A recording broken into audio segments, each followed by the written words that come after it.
చూడు విజయనా మళ్ళీ కిరికినావుగా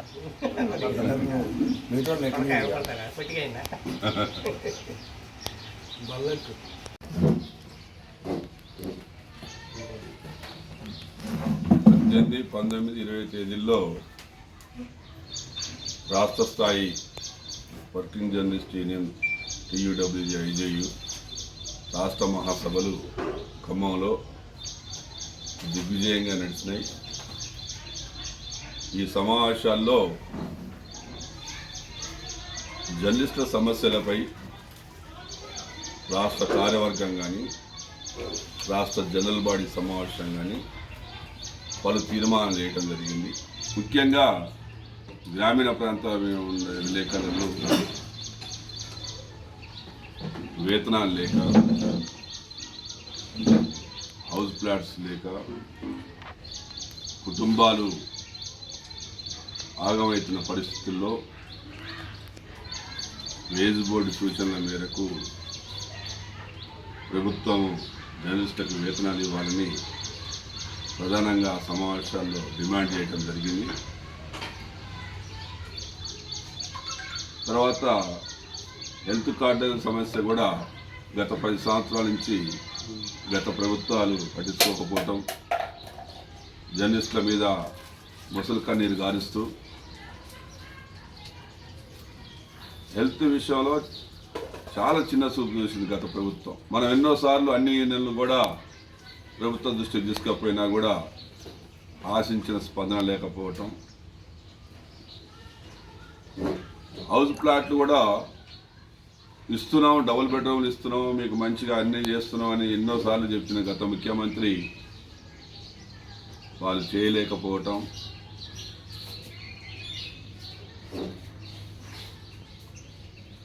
ఉద్యోగ భద్రత విషయంలో కూడా చర్చించటం,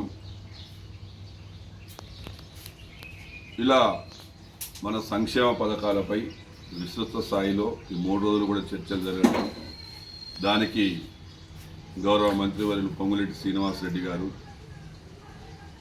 ఉప ముఖ్యమంత్రి బట్టి విక్రమార్క గారు, వ్యవసాయ శాఖ మంత్రులు తుమ్మల నాగేశ్వరరావు గారు,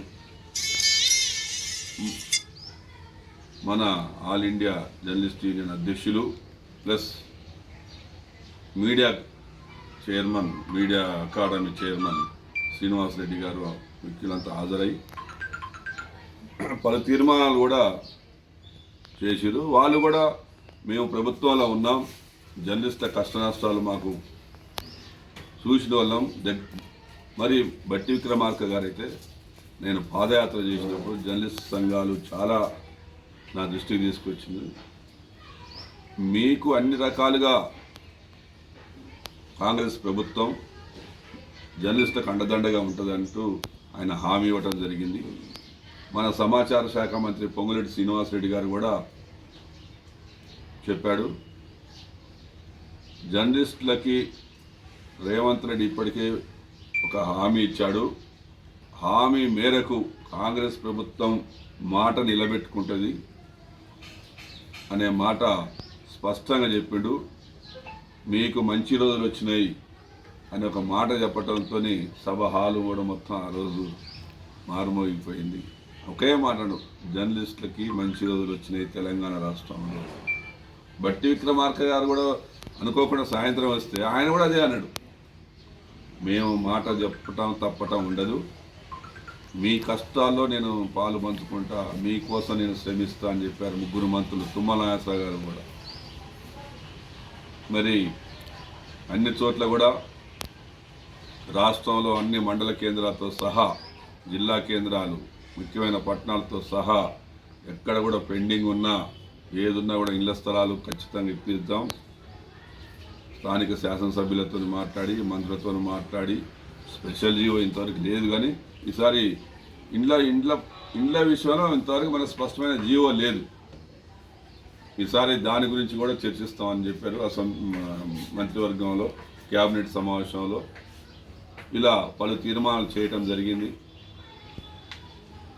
ఇంకా ఈ జిల్లాలో కూడా, సూర్యాపేట జిల్లాలో కూడా మీ అందరి సహకారంతో యూనియన్లకు అతీతంగా మనం అందరం కూడా ఈ ప్రాంతం విలేకరులు చాలా పేదవాళ్ళు ఉన్నారు, అందరినీ కూడా మనం కష్టపడి అందరికీ లోకల్ శాసనసభ్యులు ఇక్కడ సూర్యాపేట అయితే ఇటు జగదీశ్వర్ రెడ్డి ఉండు, అటు మాజీ మంత్రి వర్యులు దామోదర్ రెడ్డి గారి సహకారంతో సూర్యాపేట, ఆత్మకూరు కానీ, చివ్యంల కానీ, ఇంకా పెనబాడ మండలాలు కానీ, సూర్యాపేట రూరల్ కానీ, తుంగతుర్తి కానీ, కోదాడ కానీ, హుజునా నియోజకవర్గాల్లో మన జిల్లాలో సాధ్యమైనంత వరకు ఉత్తమ్ కుమార్ గారు మంత్రి ఉన్నారు ఈ జిల్లాకు సంబంధించి అందరి సహకారంతో ఒక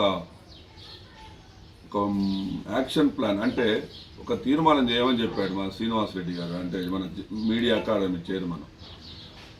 లిస్టులన్నీ మీ ఎంఆర్ఓలకు ఇచ్చుకుంటూ మాకు కూడా అకాడమీకి పంపు అని ఆయన చెప్పడం జరిగింది.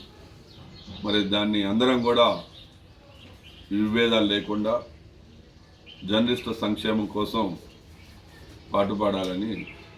పాటుపడతామని చెప్తూ ఇటీవల నిన్న జరిగిన ఎన్నికల్లో రాష్ట్ర ఎగ్జిక్యూటివ్ మెంబర్గా నన్ను యునానిమస్గా ఎంపిక చేసుకోవడం జరిగింది అన్ని జిల్లాల వాళ్ళు. ముందుగా యూనియన్ పక్షాన, సూర్యాపేట జిల్లా పక్షాన అందరికి కూడా థ్యాంక్స్ చెప్తూ అందరం కూడా మనం జర్నలిస్టులం ఐక్యంగా ఉండి సాధించుకోవాల్సినవి చాలా ఉన్నాయి. మనం ఏమైనా మన వేతనాలు ఇచ్చే పరిస్థితులు యాజమాన్యం లేవు. యాజమాన్యానికి వ్యతిరేకంగా కూడా త్వరలో మన యూనియన్ తరఫున ఒక మీటింగ్ కూడా ఉంది. పరిస్థితులు పోయినాయి. తుమ్మల నాగేశ్వరరావు గారు అన్న నిన్న యాజమాన్యంతో మేము కూర్చోబెట్టి మాట్లాడతాం. ఈనాడు అసలు పత్రికతో కూడా మేము గతంలో చర్చలు జరిపినాం అని చెప్పారు.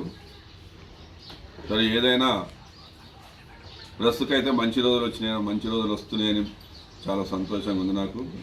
మనం కూడా ఈ ప్రాంతంలో అందరం కలిసికట్టుగా పనిచేసి జర్నలిస్ట్ మిత్రులందరికీ కూడా సూర్యాపేట పట్టణాలతో పాటు అన్ని మండలాల్లో, సూర్యాపేట జిల్లాలో నా వంతు ప్రయత్నం చేస్తా. అలాగే శిక్షణా తరగతులకి మీరందరూ ఏదైనా సమయం ఇస్తే ప్రెస్ అకాడమీ నుంచి శిక్షణా తరగతులు కూడా పెడతానికి రాత్రి క్లారిటీ చెప్పింది ఫస్ట్. ఎందుకంటే ఆయనకి సూర్యాపేట అంటే శ్రీనివాస్ రెడ్డి గారికి మంచి ఇష్టం. సూర్యాపేటలో ఏం సభ పెట్టవా అన్నాడు. ఏది పెట్టవన్నా పెడతా సార్ అన్న. మరి త్వరలో జర్నలిస్టుల శిక్షణా తరగతులు కూడా నిర్వహిస్తాం. ఒక సమయం, ఒక డేట్ చూసుకొని దానికి 2-3 రోజులు కావాలి. టైం 3 రోజులు ఉంటుంది అనుకుంటా శిక్షణ తరగతులు జనరల్గా. అదే 2 డేస్ పెట్టలేము. రాష్ట్ర స్థాయి మీటింగ్ కూడా త్వరలో సూర్యాపేట జిల్లా ఆగస్టులో టైం ఏమని చెప్పినా వాళ్ళు ఇంకా పర్మిషన్ ఏమి ఇంకా రాలేదు. కానీ నిన్ననే కదా కొత్త కార్యవర్గం సమావేశం అయింది రాత్రి. త్వరలో రాష్ట్ర స్థాయి కార్యవర్గ సమావేశం సూర్యాపేట మేము ఇప్పటికే కమిటీకి విజ్ఞప్తి చేసినాం.